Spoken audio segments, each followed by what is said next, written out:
Bonjour, mon nom est Christine Poulin. Je suis la présidente de BPW Montréal. C'est avec un grand honneur et un grand plaisir que je vous présente le programme de mentorat que nous avons créé avec une tonne de bénévoles. Nous avons travaillé de façon acharnée depuis presque un an sur ce programme. Vous avez le fascicule qui est disponible également sur Internet. Pour nous, c'était vraiment important de créer un organe pour pouvoir communiquer, échanger et aider des femmes à développer des projets motivants. Pour nous, c'était vraiment un moyen de prendre action.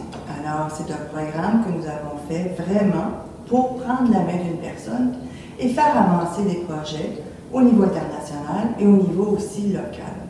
Alors, nous avons des partenaires qui nous ont aidés dans ce développement de ce projet. Alors, par le programme de mentorat, nous allons créer des dyades selon leurs différents critères d'évaluation. Nous avons regardé vraiment la pertinence des projets, la clarté, pour créer les meilleures dyades possibles entre les gens de Montréal et des mentorés d'Afrique. C'est vraiment tout un projet que nous avons effectué. De pouvoir le lancer aujourd'hui, c'est vraiment très intéressant et c'est un très grand plaisir. Nous allons être accompagnés, les mentors à Montréal, avec Madame Louise Champoux-Payet, qui est professeure également à l'UQAM. Vous allez l'entendre parler tout à l'heure. Vous allez aussi avoir Caroline Savic qui va vous parler du côté technique. Vous allez avoir également Viviane Casimir qui va vous parler des différences culturelles et également Marine Marca qui va vous parler comment voir le mentorat. C'est un petit outil, ce petit vidéo-là, pour vous donner notre conception du mentorat. C'est vraiment une période pendant un an que le mentor et le mentoré, le dyade que nous appelons, vont pouvoir s'accompagner dans un projet pour pouvoir évoluer ensemble. Alors, je vous remercie et bonne chance de ce grand projet. Je suis heureuse d'être avec vous aujourd'hui pour vous parler du programme de mentorat de BPW. Ce programme de mentorat est le fruit d'une longue réflexion et du goût des membres de BPW d'être un acteur important dans la formation des femmes professionnelles, tant ici au Québec qu'à l'extérieur du Québec. Alors, le volet international est un volet qui est unique et c'est un volet que nous chérissons beaucoup. Alors, à ceux et celles qui nous regardent, qui nous voient de notre pays, sachez que nous sommes là pour vous appuyer, tant en tant si vous êtes mentoré qu'en tant que mentor. Dans ma carrière, j'ai eu la chance de bénéficier de plusieurs programmes de mentorat. Ils m'ont aidé à avoir une belle carrière et à pouvoir échanger avec des gens qui étaient beaucoup plus expérimentés et avec lesquels j'ai pu, donner mes impressions, mes préoccupations, mes soucis dans ma carrière professionnelle, mais également dans ma vie personnelle et dans l'équilibre que je recherchais. Alors, c'est quoi les avantages de participer à un tel programme? D'abord, pour le côté des mentorés, ce programme a pour bénéfice de vous mettre en contact avec une personne plus expérimentée, mais surtout de pouvoir échanger sans avoir une relation de supérieur hiérarchique au fond, de pouvoir avoir accès à une expérience qui se fait avec la plus grande générosité. Le volet générosité de la part du mentor est une expérience unique et vous allez voir jusqu'à quel point ça peut vous aider dans votre progression de carrière. Ça peut vous aider également, cet échange avec le mentor, de connaître d'autres façons de faire. Des fois, on pense à nos préoccupations dans l'image, dans la perspective dans laquelle on vit, mais d'avoir une autre personne qui l'a vécu dans des milieux différents, c'est fort important. En ce qui est trait au mentor, il y a autant de bénéfices que pour le mentoré ou la mentorée. Ces bénéfices ont, moi je dirais que le plus grand des bénéfices, c'est d'échanger sur son expérience, c'est de pouvoir la partager, de pouvoir donner à un autre la possibilité d'y avoir accès. Alors, ce volet-là, pour le mentoré, c'est au fond une forme de... il y a une relation de reconnaissance et aussi une grande confiance qui se développe entre les deux personnes. Pour moi, cette relation, vous allez le voir quand vous serez dans celle-ci, il y a une relation de confiance entre mentor et mentoré qui nous permet d'aller plus loin, qui nous permet d'être vrai et d'échanger, je vous disais au départ, sur notre vie professionnelle, mais également sur notre vie personnelle et sur l'équilibre dans notre vie qu'on recherche tant. Alors vous allez vous demander maintenant comment on entreprend une telle relation. Alors sachez qu'au départ, vous allez nous faire parvenir votre curriculum vitae. On va identifier des diagnes et on va vous communiquer de part et d'autre les noms des personnes, mais les noms de votre mentor ou de votre mentoré. Mais l'initiative d'une première rencontre relève de la mentorée. Alors, la mentorée doit, au fond, identifier ses objectifs dans la relation. C'est important qu'on puisse définir, est-ce que c'est ma vie professionnelle, c'est-tu ma vie personnelle, ou c'est l'équilibre, définir les objectifs qu'on poursuit. Également, il faut absolument permettre au mentor, durant cette première rencontre, de se présenter et de voir où sont les points, au fond, où on va se retrouver. La première rencontre, au fond, c'est de se faire un clin d'œil mutuellement. C'est une durée d'1 heure environ, où chacun se dit son bonheur de débuter cette relation et surtout aussi sa volonté d'investir dans cette relation. Parce que c'est une relation qui va durer au moins 1 an. Donc, c'est une relation qui va se faire à chaque mois. Donc, il faut avoir cette proximité auprès de la personne. Et si on est qu'on soit en personne, au téléphone ou par Internet, il faut se voir au moins une fois. Il faut pouvoir se saisir au fond l'un et l'autre pour pouvoir avancer. Alors, bien sûr, peut-être pour ceux qui sont à l'étranger, il n'y aura pas cette possibilité peut-être à toutes les fois, mais saisissez ces belles occasions de vous rencontrer pour bien connaître la personne, regarder ses yeux, regarder sa façon de bouger, pour connaître sa personnalité. Après, il faut, au fond, tout simplement se prévoir un petit calendrier de rencontres. Les rencontres peuvent avoir lieu une fois par mois et toujours avec un plan à chaque fois. C'est un autre jour, au fond, tout simplement, où la mentorée va dire, moi, cette fois-ci, je voudrais plus particulièrement parler de l'endroit où je suis rendu dans ma carrière, supposons, et des obstacles que je rencontre. Alors, j'aimerais échanger avec vous, mentor, et savoir, vous, quels sont les conseils, comment vous pourriez m'aider dans ces situations où j'affronte des défis, puis je voudrais bien les relever. Alors ça, on peut en avoir pour 3, 4 ou 5 rencontres à parler de ça, mais il faut s'assurer que, et ça je tiens à vous le dire, le mentor ne sera pas là pour vous donner les réponses à vos questions. Il va être là, il va vous poser des questions pour que vous trouviez la réponse à vos questions. Parce que ce qui a fonctionné pour le mentor, c'est pas nécessairement que ça va fonctionner pour vous.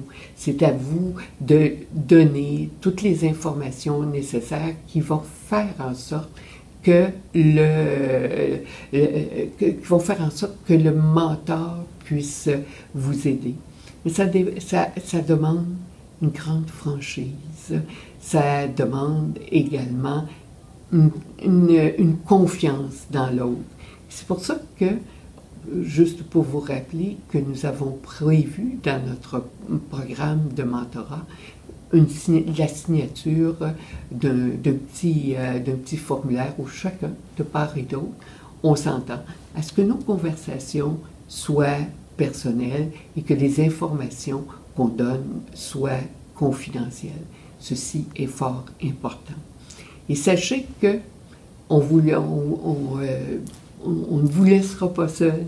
Nous avons prévu, peut-être à tous les 3 mois, selon le programme, le plan d'action que nous allons définir, vous faire parvenir des sondages afin de savoir si vous êtes, si ça fonctionne bien, comment on pourrait peut-être répondre mieux à vos attentes, et on va être près de vous, on va vous appuyer dans ça de manière à ce que cette relation soit bénéfique pour vous. C'est pour nous un élément important parce que dans une telle relation, des fois, on peut vivre des moments peut-être un peu difficiles. Alors, il est important de pouvoir échanger. Peut-être que la diade devra être repensée, mais sachez que ça, c'est une question d'affinité, de contact personnel, que nous, BPW, nous allons rester près de vous pour que mentor et mentoré soient satisfaits de leur relation. Et ça, je vous l'ai dit au tout départ, moi, j'ai bénéficié de cette aide au début de ma carrière et dans plusieurs domaines. Des fois, ça portait sur le côté professionnel, d'autres fois sur le côté plus personnel. Donc, je crois au bénéfice de cet échange-là, j'ai dit en tant que mentoré, mais aussi en tant que mentor. Depuis maintenant 20 ans, je fais cette aide. Et pour moi, ça m'enrichit beaucoup et ça me donne, au fond, la possibilité de redonner à d'autres. Alors, sachez bien que tous les efforts au cours de la prochaine année vont être faits pour faire en sorte que vous soyez d'excellents mentors et mentorés, de manière à ce qu'on puisse bâtir un programme fort pour les prochaines années. J'aimerais aussi préciser que au début, lors de la première rencontre, c'est parfois difficile de briser la glace. On se demande, comment nous allons faire pour pouvoir mieux se connaître. Et c'est peut-être en partant, là, on va vous avoir transmis vos CV, mentors et mentorés, et il y a des éléments qui accrocheront sûrement votre attention, mais d'y aller franchement, d'y aller avec votre cœur pour vous présenter, parce que c'est une relation, oui, d'affaires, mais c'est une relation aussi personnelle. Alors, si vous êtes la mentorée, là, il faudrait parler à bâton rompu, mais tout autant de votre carrière que de votre vie personnelle, mais grosso modo, de manière à ce que le mentor puisse mieux vous connaître. Et l'autre partie, le mentor devrait faire la même chose, lui, peut-être la mentorée, lui poser des questions, lui demander, vous, votre carrière, parlez-moi de votre carrière. J'ai été impressionnée par le CV que j'ai reçu. Alors, j'aimerais mieux vous connaître et déjà, j'ai J'éprouve déjà le goût de travailler cette relation avec vous, mais j'aimerais vous entendre. Alors ça, ces éléments-là vont vous permettre de briser la glace. Des fois, on peut être un peu, on peut se sentir un peu gêné dans cette première relation-là. Alors, ce serait des façons. Et j'aimerais vous dire que nous avons également une brochure dans laquelle vous allez trouver beaucoup d'informations sur les avantages pour l'un et l'autre, mais également vous allez trouver de l'information sur les outils qu'on va mettre de l'avant pour mieux vous aider. Alors cette brochure-là, elle est sur le site Internet. Je vous demanderai de bien la consulter. Et on dit que notre programme, il est interactif, là. Il est interactif aussi. On veut avoir vos suggestions, vos commentaires. On va avoir une boîte de suggestions qui sera présente au sein de notre site. Alors, si vous avez des suggestions, et ça, dès la première rencontre, des fois, on s'aperçoit rapidement de besoins qu'on pourrait avoir. Vous dites, moi, j'aimerais avoir plus d'informations pour tel et tel sujet.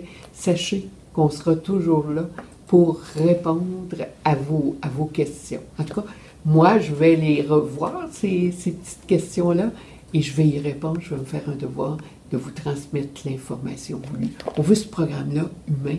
Alors, voyez, c'est comme ça qu'on va vouloir fonctionner pour faire en sorte que ce soit un beau succès. Bonjour à toutes et bienvenue au programme de mentorat. Mon nom est Viviane Casimir et je vais donc vous parler ici des communications qui vont permettre une meilleure relation entre mentor et mentoré. Alors, on est de plus en plus conscient du multiculturalisme à tous les niveaux de la société. C'est donc normal qu'on en parle maintenant dans le mentorat. Alors, juste à titre d'information, au Québec, les 5 dernières années, l'Afrique a surpassé l'Europe en termes d'immigration. Et on parle au Québec, en fait, beaucoup plus d'interculturalisme que de multiculturalisme, ce qui veut dire que les cultures interagissent les unes avec les autres. C'est très important et c'est la force du Québec. Alors, dans le cadre du programme de mentorat, sans entrer dans les détails de différences culturelles et de sous-cultures, il est important de se rappeler qu'il faut être conscient des différences idéologiques, religieuses, politiques et personnelles que l'on porte et qu'on doit dépasser dans la communication. Aussi, nous sommes toutes des femmes, mais ça ne veut pas dire qu'on a toutes la même opinion. Donc il faut aussi être assez ouverte et flexible aux différences d'opinion en ce sens. Alors je vais vous donner quelques informations et directions à respecter pour faciliter la communication entre dyades et créer un échange fructueux à son meilleur. Bien sûr, ce ne sont que des directions générales et tout va dépendre de votre rapport avec votre mentor et votre mentoré et vous allez développer vos propres moyens de communication entre vous, en fait. D'abord, la réciprocité. Les différences culturelles vont dans les deux sens. Et à se rappeler que le mentorat n'est pas un rapport hiérarchique dans les savoirs, le savoir-faire, et ne favorise pas non plus l'autorité occidentale. C'est un échange et un support dans le développement de leadership. La mentor et la mentorée doivent être à l'écoute de leurs différences en ce sens. Ce n'est pas parce que la mentor vient du Québec que la mentorée doit se conformer à une mentalité du Québec. Et l'inverse est vrai aussi. La mentor ne doit pas s'attendre à ce que la mentorée la comprenne automatiquement. Alors, le deuxième thème, la francophonie.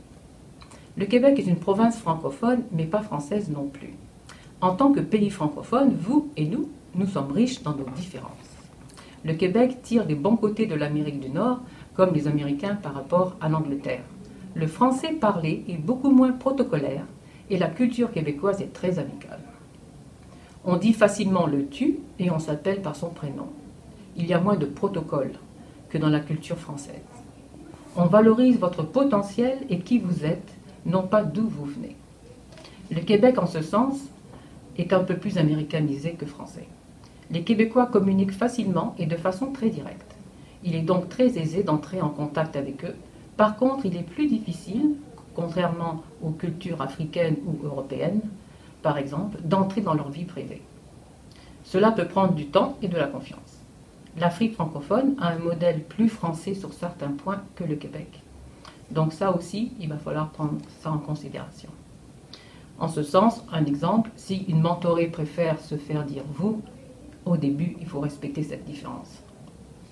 Pour les mentorés, en fait, le premier endroit pour s'informer sur les différences culturelles, ce sont bien sûr les ambassades, les consulats, les associations culturelles, les associations d'expats, à titre d'exemple, en fait, dans ce sens-là. Et la même chose pour les mentors de Montréal, il y a aussi toutes sortes d'organisations ici que les mentors peuvent consulter. Alors, un autre thème, le niveau linguistique. À se rappeler qu'il s'agit d'entraide et de support en leadership et non de compétition. Donc soyez ouverte à la différence dans le langage. C'est-à-dire à ne pas prendre les choses comme une critique, une offense ou un jugement social ou culturel. Nous parlons la même langue, le français, mais il y a des différences dans les expressions idiomatiques. Les métaphores, par exemple. Il y a des sous-cultures, la différence d'âge, de background, le statut social, etc. Donc, il faut en être conscient du comment on parle et des a priori qu'on peut porter dans les deux sens. Il ne faut pas rester dans les clichés et dans les conditionnements. Tout ça va se faire naturellement entre le mentor et la mentorée. Au niveau linguistique et aussi du vocabulaire, si vous ne comprenez pas un mot ou n'êtes pas sûr de ce que l'autre veut dire, n'hésitez pas à demander des explications. Cela sera bien reçu et pourra vous éviter même des malentendus. Il ne devrait y avoir aucune gêne, mais au contraire un apprentissage des deux côtés. Dans vos messages, que ce soit par email, verbal ou quel que soit le mode de communication que vous allez choisir, vos demandes doivent être ou essayer de les rendre claires, directes et authentiques. Le message passera plus facilement. Et si vous êtes confuse, encore une fois, n'hésitez pas à le dire. Des sujets à éviter. Du moins au début, parce qu'une fois que mentor et mentoré seront à l'aise, les choses vont se faire différemment. Mais au début, les sujets standards, à travers les cultures qu'il faut éviter, la politique, l'argent, situation intime, personnelle, et jusqu'à un certain point, l'humour, car bien sûr, l'humour n'est pas universel. Éviter les discussions qui débordent du contexte du mentorat, mais bien sûr, tout est laissé à la discrétion des diades. Avec le temps, bien sûr, les choses vont se faire selon vos particularités. Alors, ceci dit, un exemple. Si demander quel temps il fait à Dakar ou si la tempête de neige n'a pas fait trop de dégâts à Montréal, c'est évidemment acceptable, même si ça ne parle pas du mentorat. Mais encore une fois, ce sera laissé à la discrétion donc des diades. Soyez conscient aussi des choses qui peuvent être appropriées ou non. Si on a un doute, demandez à l'autre si on peut en parler. Un autre thème, les attitudes générales. Respectez les différences de style de vie, c'est-à-dire les heures de repas, de famille, etc. Et de décalage horaire surtout, pour celles qui sont dans un mentorat international. Mentor et mentoré, vous êtes toutes deux actives en affaires et avez un emploi du temps probablement chargé. Donc il faut respecter les heures des rendez-vous. Ça, c'est encore un point très important. Respecter les heures de rendez-vous. Aussi, respecter les journées fériées. Ce sont des cultures différentes, donc il y aura des vacances aussi qui ne seront pas forcément les mêmes. Encore une fois, c'est laissé à la discrétion des diades. Les diades se mettent d'accord sur un mode de communication, que ce soit par email, Messenger, Skype, téléphone, etc. Le mode de communication peut changer en cours de route, quand les diades sont plus à l'aise et se trouve un moyen qui les arrange toutes les deux. Donc soyez flexibles et patientes. Et bien sûr, on en a toutes fait l'expérience, la technologie peut faillir à certains moments. Donc soyez aussi patients dans ce côté-là. Les cultures sont différentes, la façon de faire business l'est aussi.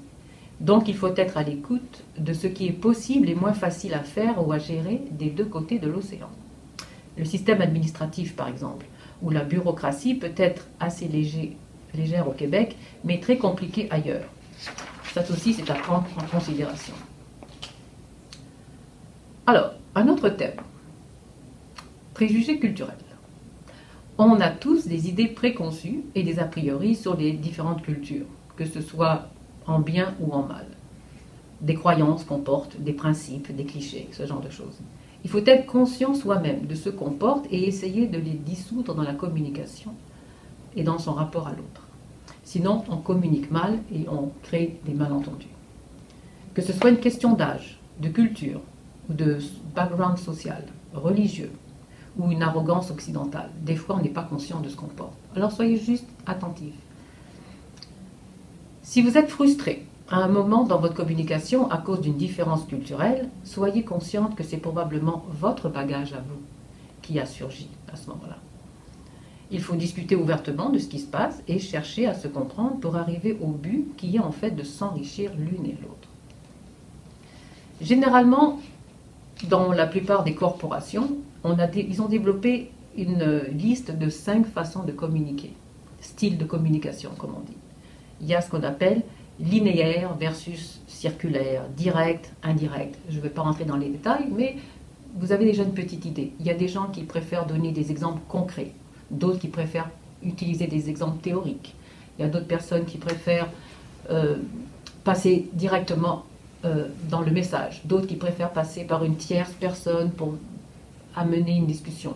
Donc tout ça, soyez à l'écoute. Des fois c'est culturel, des fois c'est personnel. Alors même ça, malgré tout ce que vous pouvez trouver sur l'internet et des livres sur la communication entre les cultures, bien souvent aussi ce sont des clichés et des a priori. Alors c'est à vous vraiment d'établir votre propre rapport entre mentor et mentoré. Merci à toutes et bon succès. Bonjour, Marinelle Marchat de l'Institut de Leadership. C'est la première année que BPW et l'Institut sont partenaires et nous sommes vraiment très fiers. Et aussi, BPW offre pour la première année le programme de mentorat.